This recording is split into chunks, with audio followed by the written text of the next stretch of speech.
Good afternoon, everyone, and thanks for joining us. I'm Karen Chalmers, the Senior Director of Brand and Engagement here at Tech Alliance. As the Regional Innovation Center for Southwestern Ontario, Tech Alliance empowers world-class ventures and fuels growth in Canada's innovation economy. We champion and coach entrepreneurs, amplify and impact businesses, and contribute to a bold technology community across the region. If you'd like to engage with our venture growth team, read stories about innovation that's shaping our community, or join our other upcoming experiences, I invite you to subscribe to our newsletter using the link in the chat. We are the place for dreamers, innovators, and world-changing ideas. And in pursuit of creating spaces where innovation thrives, we must act bold and lift others as we rise. And we strive to do that in everything we do. To put it simply, we support entrepreneurs and ventures at every step of their entrepreneurial journey. So before we get started today, there's a few housekeeping points. All participants' mics are muted, so relax and enjoy. Today's webinar will be recorded and available for replay on our YouTube channel, so you can watch that blunder over and over again. I encourage you to add any questions for our guests in the Q&A feature at the bottom of your screen, and any comments that you have, please add them to our active chat feature. In today's Fireside chat, Play Big, Live Small, we have a unique panelists of experienced, talented people who are going into what's building sizable, national, and even globally scaled companies. They're all headquartered in rural or small communities. With remote work widely accepted and as a new normal with all the new digital capabilities, we're going to talk about the factors, what it has to come with building a home base off the beaten track and some of those hidden benefits that come with it. And let me tell you, as somebody who lives in a small town outside of London and has worked for rural organizations before, there's a lot of benefits that come with being rurally located. So I'm thrilled to be joined today with three successful founders that have created and grown their ventures in smaller Ontario communities. Here's a bit about today's speakers. George Whitney, who joined his father Ross in founding what is now Armo-Tool and Abuma Manufacturing in his final year of high school in 1969. So talk about a youth entrepreneur. George worked as a tool and die maker for years before moving into the sales and management roles, and he's passionate about solving customers' technical challenges. And he took over as president in '94 when Armo just had 25 employees. He built a high-performing team and it allowed the business to grow rapidly, reaching 125 employees by the time he passed the torch on to his son, Ben, in 2008. Located just outside of London, this business is 50 years old and now employs 150 people. Sara Teare is one of the founders of 1Password, a St. Thomas, Ontario-based world-leading password management platform. As the non-technical founder, Sara began her work making sure that all the legal paperwork was done, the taxes were filed, and the bills were paid. So co-founders Dave Teare and Rustam Karmiov could focus on building the product. Currently, Sara is involved in several projects, which enables her to keep shaping the exciting future of 1Password as it grows on a global scale. Paul Raymer is the co-founder and president of Tavistock-based SoilOptix, which uses technology to enable more efficient farming. Paul is a global leader in precision agriculture with his passion in soil science, having developed a technology that collects soil data to create high-resolution topsoil maps. Paul grew up on a dairy farm in Oxford County and greatly understands the need for more soil data. With a background specialized in mechanical engineering and technology, Paul has opportunities with various engineering teams such as John Deere and General Dynamic. Paul has been on various research and development initiatives, boards, and continues to present in various settings globally to help educate growers and individuals about the agriculture industry. Welcome, everybody. Thank you for spending our time together. I'd love to get to it right away because we don't have a lot of time and we've got some really interesting stories to talk about. So I think let's start with Sara, and maybe from there we'll go to Paul and then George, and take a minute, each of you, to have just to describe your business and what it was like when you started in the area that you serve. Okay. Hi. Thank you so much, Karen, for the introduction. It's great to be here today, and I hope that everyone on their tech journey, independent entrepreneur journey, it's a great adventure. So I wish you all great success along the way. When we actually had started, Dave and Rustam had just started going out and we're doing independent contracting, and we're experimenting with new technologies on Mac computers. And we were making our own web pages, things like that, trying to, this is before Shopify, all that kind of stuff. And at the time we needed some way to be able to share passwords and figure out how we could do that safely and securely. And so the guys decided they would take a couple weeks and just write this little password manager, because there wasn't anything like that on a Mac. They would write a little password manager, spend a couple weeks making it good, and then move on and get back to their real jobs. After they spent a couple weeks putting it together, we put it for sale on a couple of the sites at the time, and people actually started buying it. And it was a very virtuous process for us, because we'd sell it to someone, and then we'd have a customer with feedback, and then we'd improve the product based on the feedback. And we just continued to grow from there.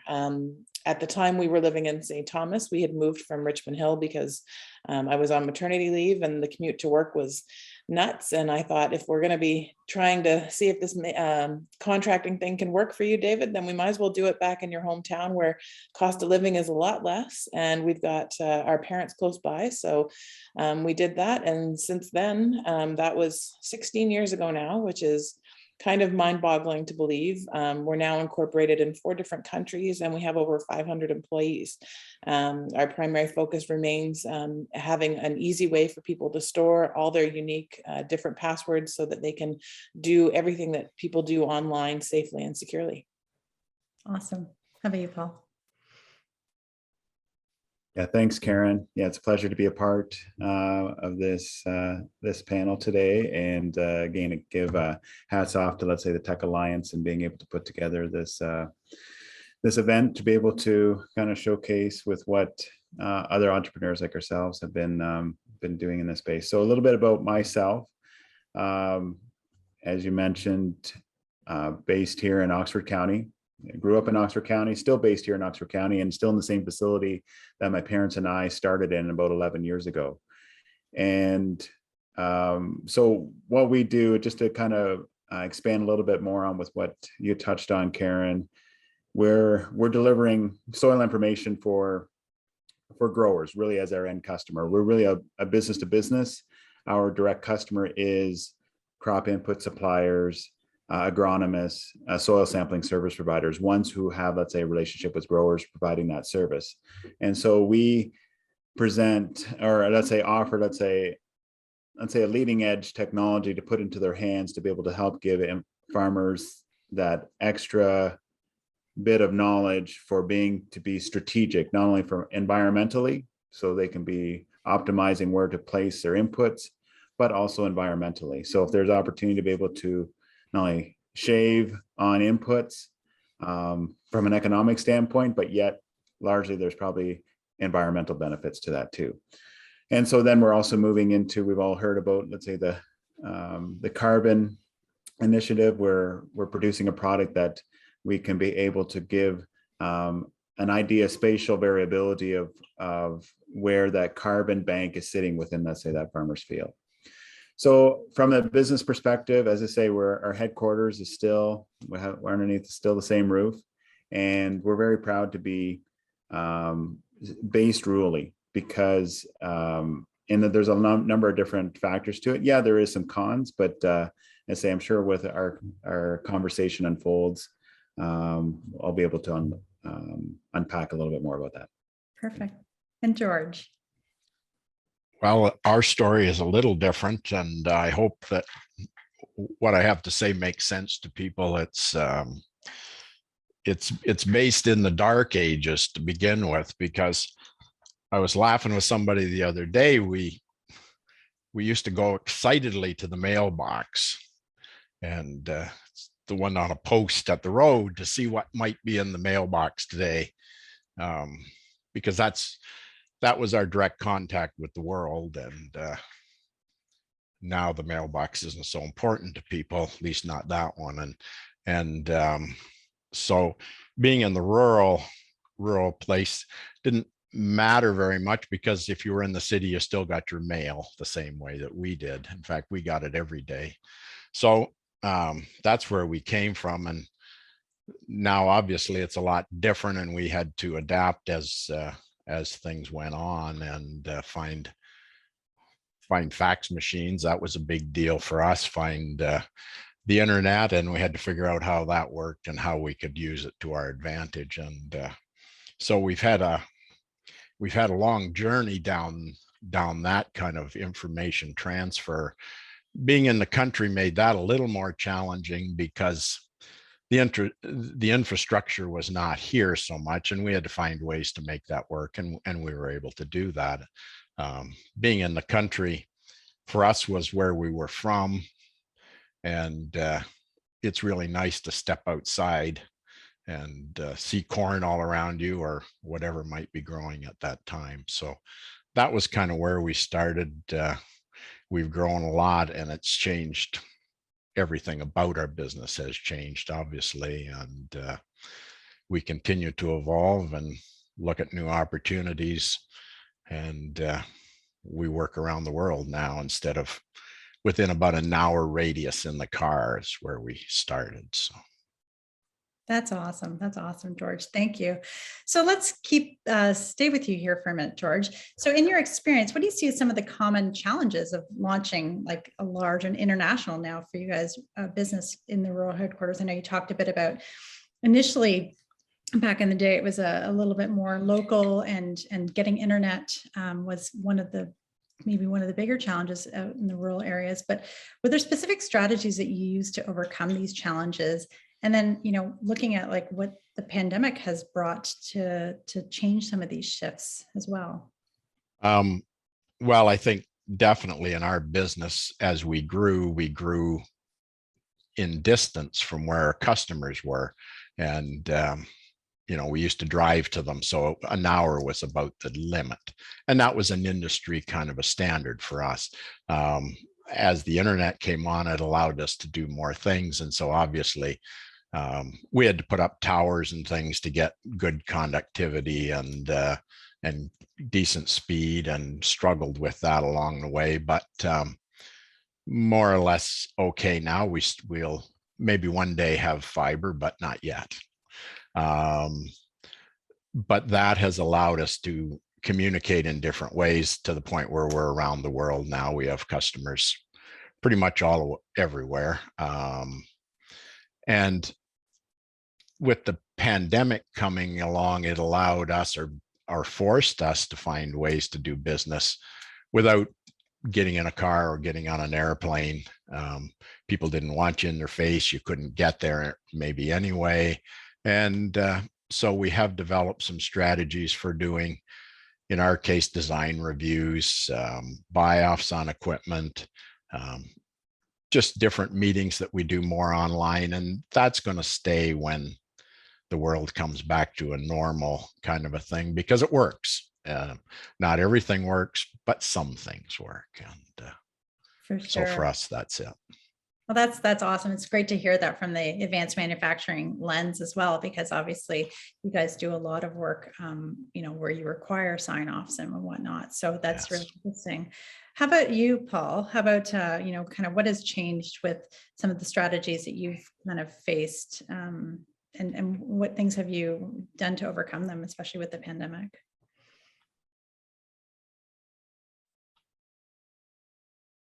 Sorry about that.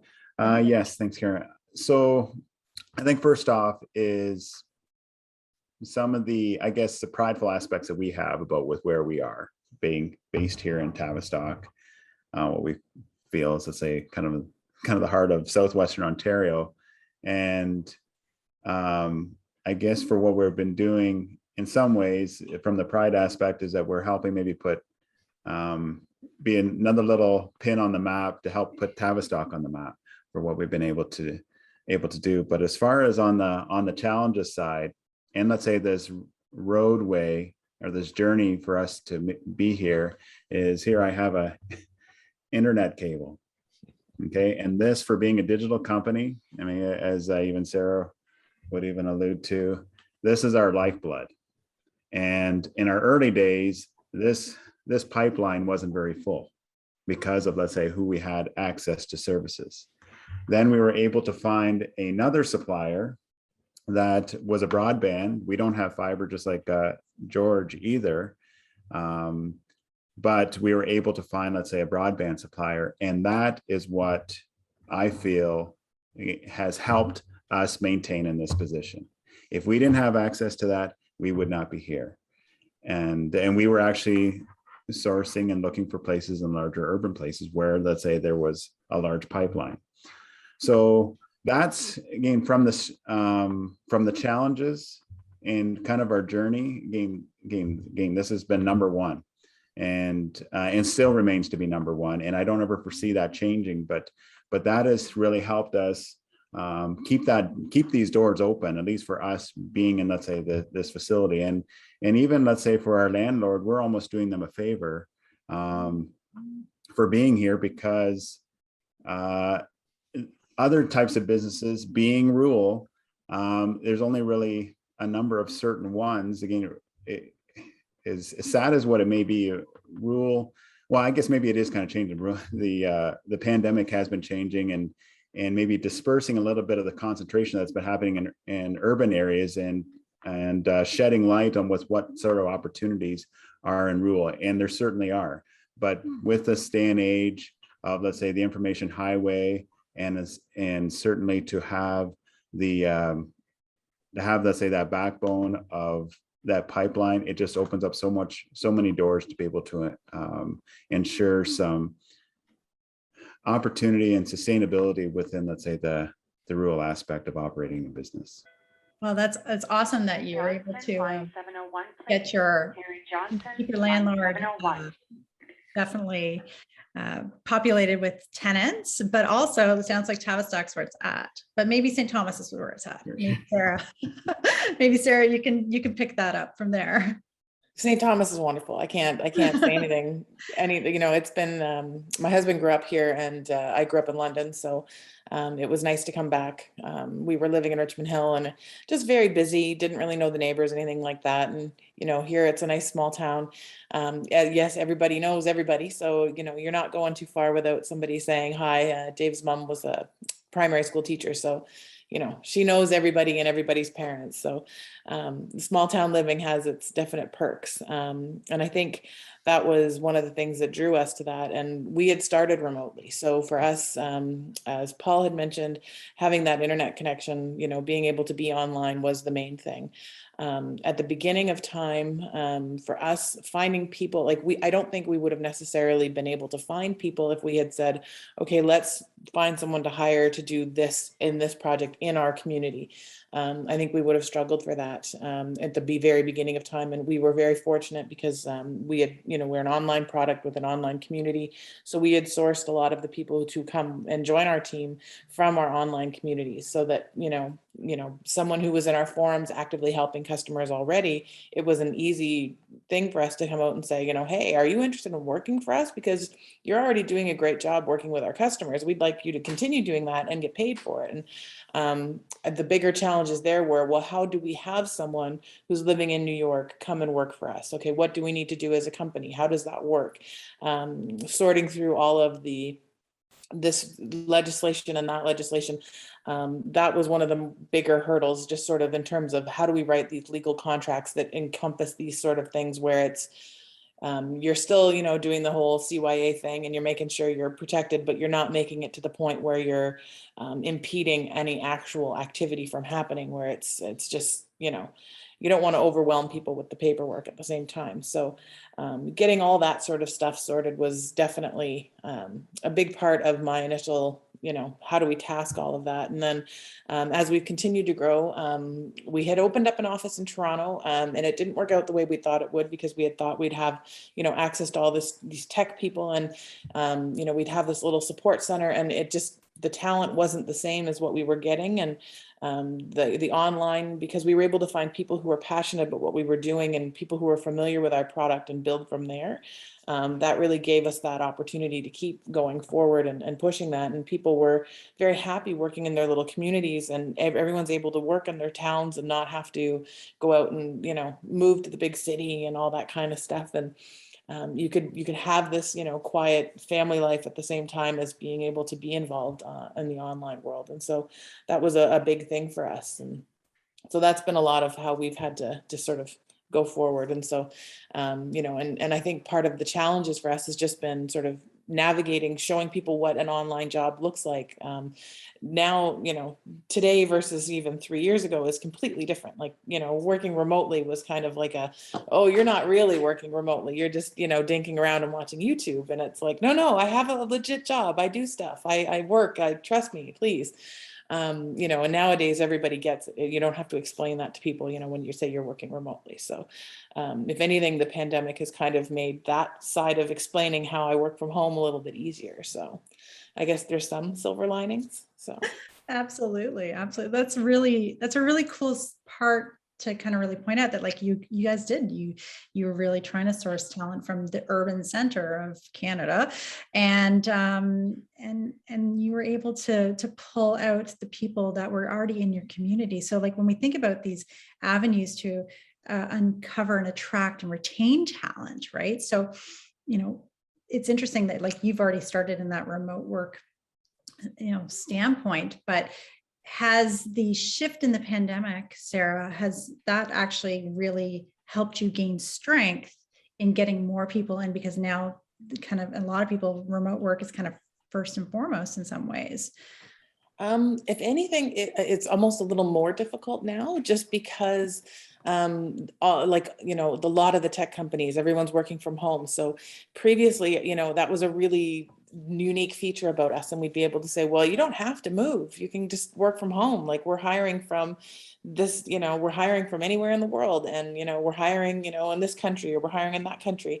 And, you know, now, you know, when you've got all of the big players in tech basically doing the same thing, it's a little more, okay, so now what sets us apart? And, you know, I'm fortunate that I work with a great team, and we've got a lot of different things that really set us apart from a lot of our competitors out there. And I think the main thing that we've been trying to do better at, which is, besides saying things properly in English, one of the things we're trying to make sure we're doing is really marketing ourselves more, because I think that's something, you know, we're very Canadian. We've never been, you know, we don't have a marketing budget where we're like, oh, come out and do this. And we've never been like salesy. And we're trying to get better at doing that, because there's a difference between, you know, being that really aggressive salesperson and just, you know, promoting yourself as who you are and talking about what you do. So we're trying to get better at sharing the things that we do and how we do things in the community, and how we do things at home, and how we do things for our employees, and what sets us apart as an employer. So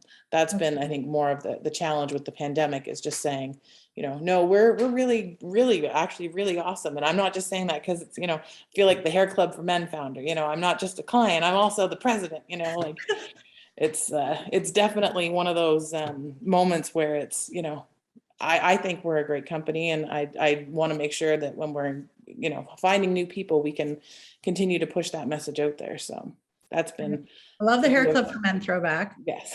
It's definitely dating ourselves a bit that we know that reference. Right. Paul, so you're in a slightly different scenario where like you want to attract talent, but a lot of your people are working hybrid, correct? Let's say a small few are hybrid, but the majority are actually remote. And if there's anything that I can really be saying from my perspective around this pandemic, the silver lining for us has been the push for us to a remote environment, because we weren't that before. Because what was important to us was that team congruency underneath one roof, largely for, let's say, communication, and just for, you know, beyond, let's say, from the workload, just being for that interpersonal relationship. So that was really important to us. But yet the downfall to that was, as we were growing, there's only so much we've only had so much office space under this roof, and we were starting to ask questions. What does our next chapter look like? Does it mean picking up and moving to a whole new headquarters, or does it mean setting up a satellite office? Again, these are the questions that we were starting to ask ourselves. But then this pandemic came along, and it pushed us down the road to set up this remote environment. Something, again, as I say, that we had shunned away because, again, kind of the importance of that interpersonal connectivity. But and again, because if we didn't do that, I'm not sure where we would be at. And luckily, being a digital company, and we managed to quickly scramble to get the work environment, all the VPNs, everything all set up.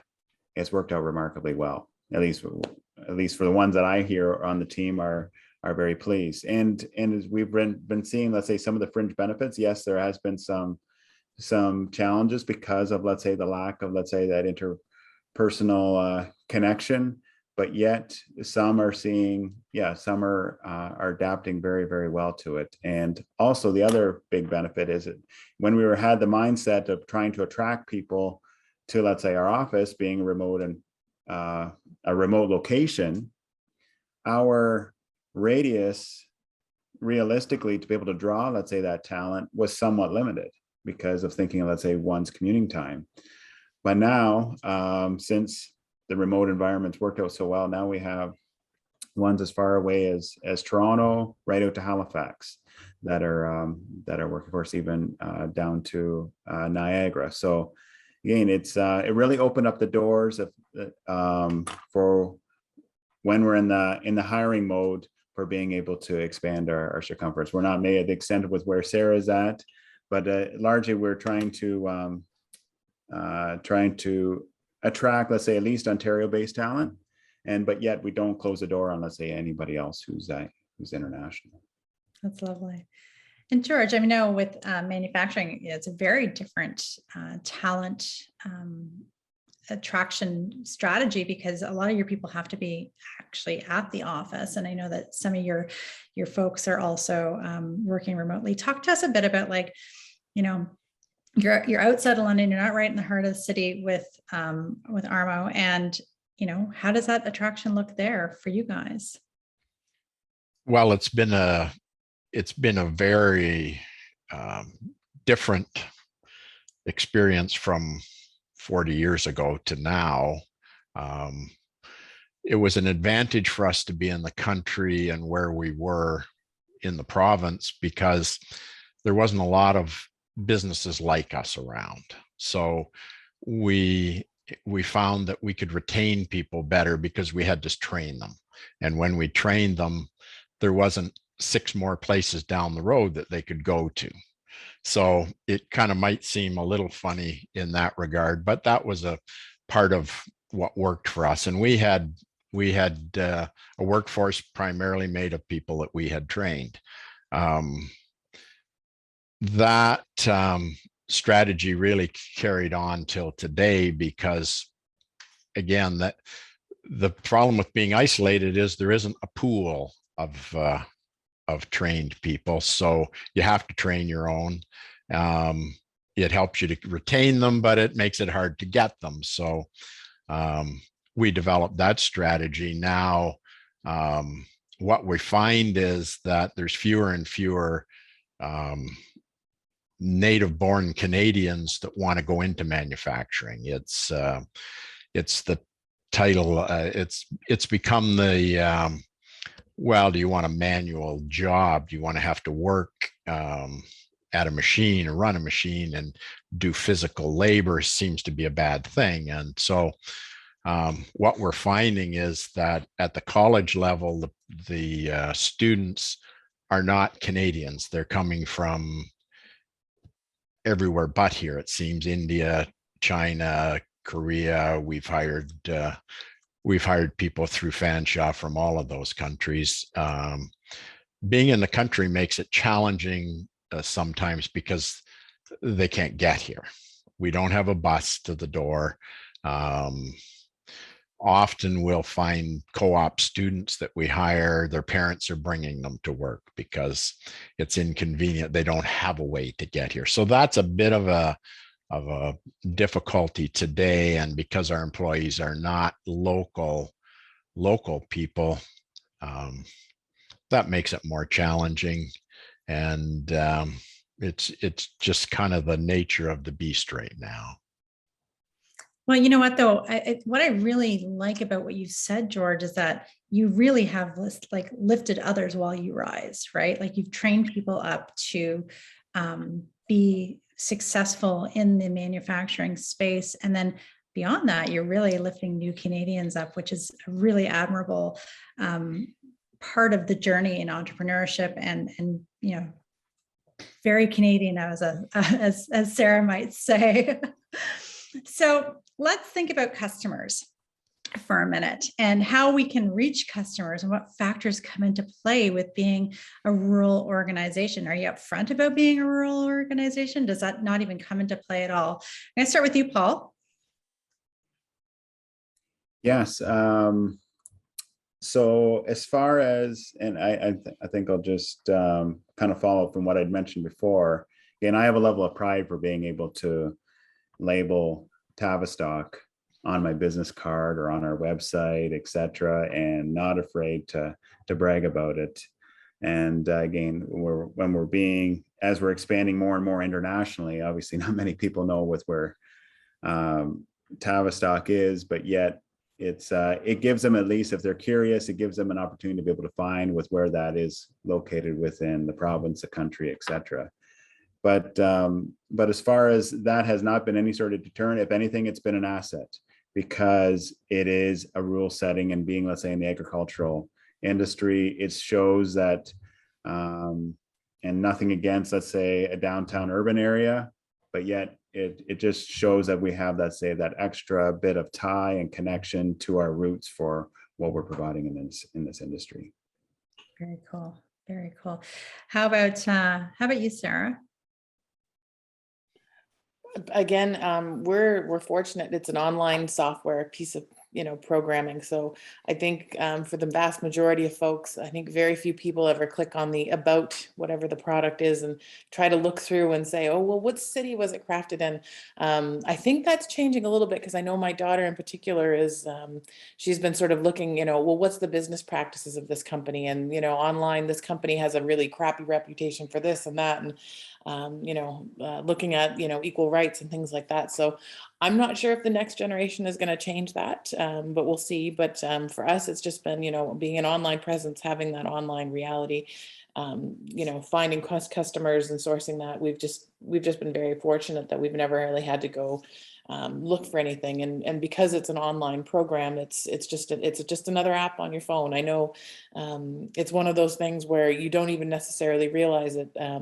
My Singing Monsters is a game, and the manufacturers of that are Big Blue Bubble. And it was hilarious because my daughter was going to a Comic-Con in London, and she's like, oh yeah, did you know their headquarters in London? I was like, I had no idea this other tech company was just, half an hour from here. And it was just an app that I had downloaded on the phone with the kids. And I think that's the other, online businesses. It's just, you can go anywhere and do anything. And, and then you get to still have this nice, quiet family life where you're able to, play on the same level playing field as all these other, big Silicon Valley companies, but you can still have a nice small town living, Exactly.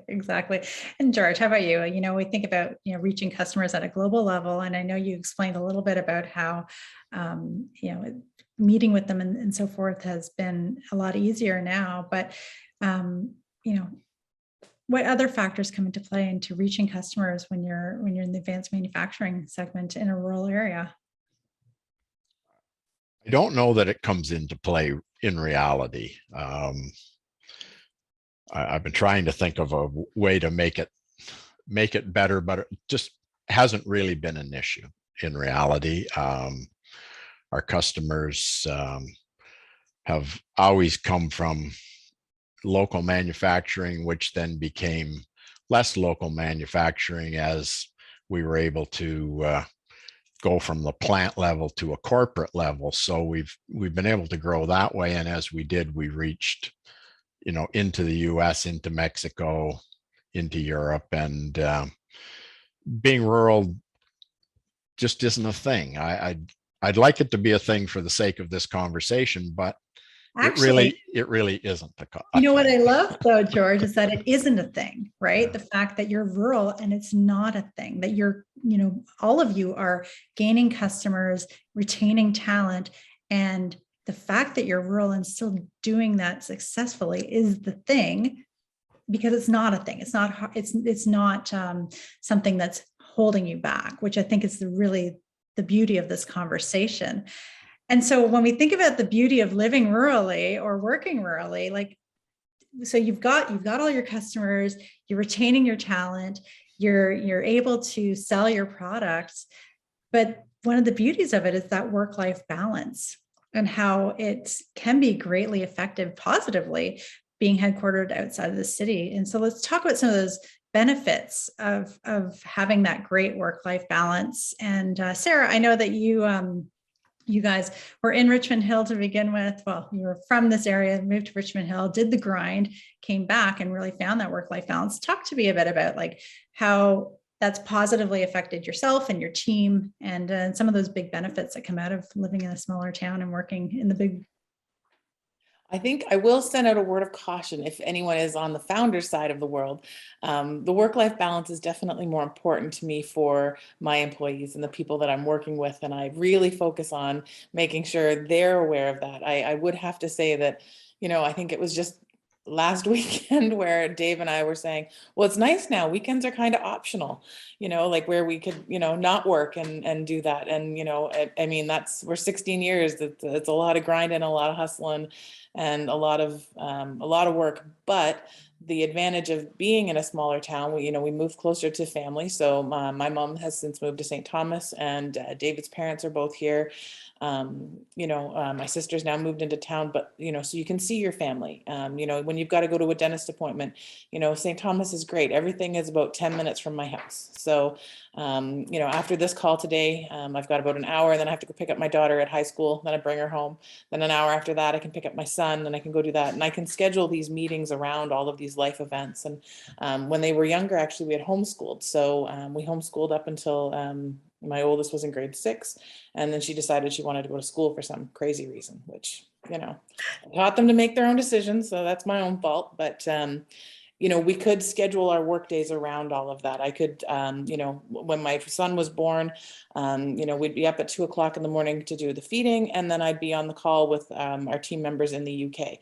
It worked. You just kind of fit everything in as to how you're doing it. I could not schedule a meeting because I had to go to soccer practice. And, that was something that was an advantage that I wouldn't have had if I was in a bigger town, I think, because I think in a bigger town, it would have been a matter of, I've got a 45-minute commute to get anywhere. I can't just stop and go get groceries. And, so having that opportunity to just sort of to be in that quieter environment has been a really important thing for us to sort of make that, how does for anyone out there who's founding something, it's very much, like I said earlier, it's a lifestyle. You're living and breathing whatever it is you're trying to create.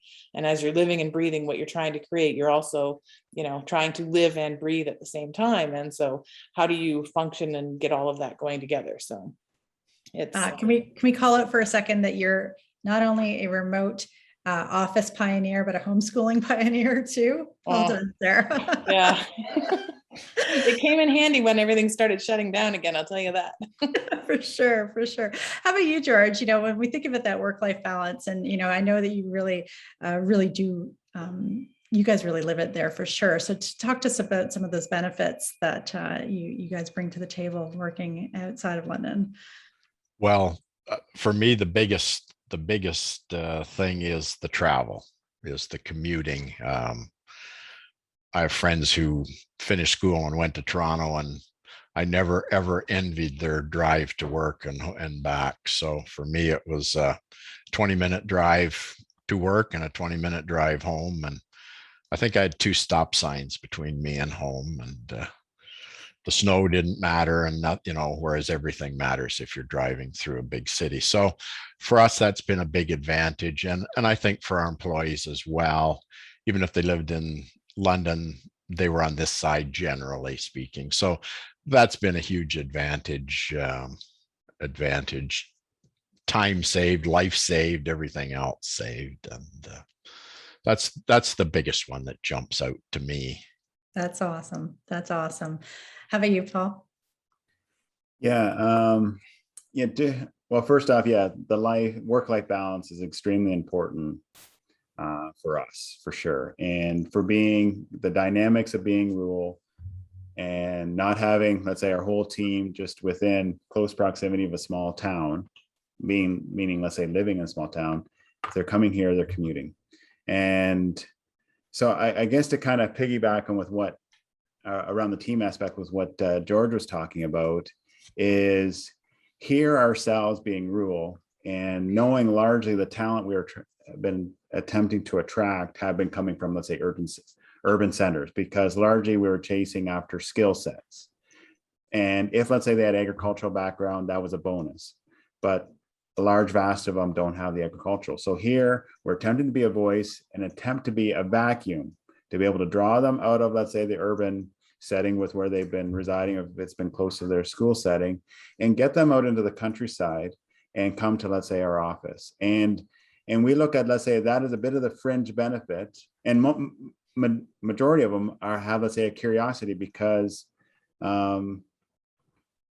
they get an opportunity on, let's say, on a daily basis back at that time for being able to come out and, let's say, experience with what the rural life setting has been like. And it gives us an opportunity to be able to kind of expand and teach with what the agricultural setting in industry is like. And so, and many of them, we would get the feedback saying that they were very appreciative of that, and that they saw that as one of the fringe benefits within, let's say, their life and, let's say, career building, as they got to be able to know a little bit more of that landscape outside of rural settings. Now, when it comes to, let's say, winter driving, there wasn't so many positive compliments about that, but yet, but still, I think over and all, I think for us, really focusing on, let's say, that work-life balance and ensuring, especially from, let's say, the remote environment, really encouraging them to be able to pull the plug with when their set day is done. And even, let's say, for myself, being located, I live in Stratford, so I'm 15 minutes away. And sometimes I often take it for granted as far as on how ease of what the commute is, but yet I'm not sure if I would really want to be that much further away from, let's say, my family setting to be able to help accommodate them. But yet being an entrepreneur, it's definitely not a 9-to-5 job, as right, all of us know. So. No, and I think that's, you've all made some really salient points about, to founders in general, that starting a business is not a 9-to-5 by any means. But the nice thing about what I think the three of you have accomplished by kind of keeping your businesses close to home in a lot of ways is that you've managed to really give yourself accessibility to your family life and your work life. And, that's not an easy thing to balance, especially when being a founder of a business. And then, as a business grows and takes on new forms, it very much changes and develops. And ideally, as you move on, say like George did, handing the company over to Ben, and in later years, you can kind of walk away a little bit and enjoy that time afterwards. So we're getting a little bit close to the end of our time. And one of the things that I want to do, and it's a really fun thing that we like to do, it's called a quick palate cleanser. And, we want to talk about the fact that, like, your road to success, it comes with lots of bumps and blunders and things that you didn't expect. So I'm wondering if each of you can share, that the bump on the road to success that you learned from, an experience you learned from along the way. So maybe we'll start with you, Sara. That one's always a tricky one, because I think there's no day where you can go through a day without learning something, and you're always like, oh, okay, whoops, I've learned something there. And you know, there's just so many opportunities to keep learning. I know one of the things for us has just always been learning from our customers and learning from those. And, you know, we've made software choices over the years where we've like, nobody uses this feature and we'll remove the feature. And then, you know, we get like 1,000 newsletter responses saying, where's my feature? Okay, good to know when we add that back in. So I think that's the most important thing. And I think the most important thing when you're trying to learn stuff is just not to be too hard on yourself when you do make one of those mistakes. When you do, you know, you accidentally send a wire to someone's old bank account and you know, because they updated it the day before and, you know, you're in a rush trying to get payroll out. You know, any of those little things that, you know, there are hiccups along the way. And, you know, the trick is, you know, what have you learned from that mistake and how do you make sure, you know, next time you're doing payroll, how do you cross that off so that you're not, you know, sending it to the wrong spot again, or, you know, and then with that, then you build up these great relationships like with your banking people. And then all of a sudden, you know, you have to try and take those bumps and turn them into positives along the way. So there's definitely lots of opportunities. I'd be struggling to find a specific one because I know there's been a lot. That's great. How about you, Paul? Yeah, that's a good one. Good question, Karen. And I had to give that a bit of thought. So I'd have to say is knowing when to let go. So being, let's say, a farm boy growing up milking cows, and I didn't go to business school. And we started, let's say, with as many other young companies start, maybe working along with their parents, and you're doing the best you can to be able to, you're wearing all the hats and taking on all the workload to be able to get something up and off the ground so you can be able to put food on the table. And then when you get to a stage that you're able to attract a team, the big piece is knowing what and when to delegate. And that was a bit of a struggle for me because again, it's because you put so much time and attention into this baby, and it's having, let's say, the letting go of any of that fear to ensure, and let's say have that confidence in, let's say, that team. And it took me a little bit to get adjusted to that, but once I had that, let's say, that freedom, and again, I look at, let's say, our team, even including myself, let's say we're all equal and we all have, let's say, the strengths and skill sets. And that was one thing that was a really enlightening event to me. Once I was proven, let's say, confidence in, let's say, that team or those team members, and let's say with what their strengths are, it was an enlightening event to know that that was off my shoulders and I can be focusing on other aspects with where I have my responsibilities. So I'm responsible for them. And again, and in reverse, relying on, let's say, the responsibility I put on them. Great. Awesome. Thanks. And George, how about you? Well, you gave us a heads up on this, and I haven't come up with any great story to tell you. I'm sorry. I wanted a great story, but I don't have one. But as Sara said, I think that the most important thing is to show up every day and roll with what comes, because you don't know what's coming today. And there's lots of things that all of a sudden happen. You know, somebody quits, a customer disappears from the earth. A customer says, we're going to double in size in the next year. How are you going to keep up? Sort of all things that happened along the way, and you just have to be ready and be able to react to those. And I don't know that, you know, you can go to school and you can learn a bunch of things, but until you're kind of the person sitting at the desk, it's difficult to tell them, well, this is what your day will be like, because you don't know what your day is going to be like until you've gone home at night, I guess. So you just have to show up and hang on. That's a great piece of wisdom there, George. I really appreciate it. I think what I like about it is that it's so real, that we all, you know, really, we can all plan our days and we can all plan, you know, what the future of our businesses are and whatnot. But, you know, you just have to show up and do what you need to do that day, and then keep moving on from there. It's great.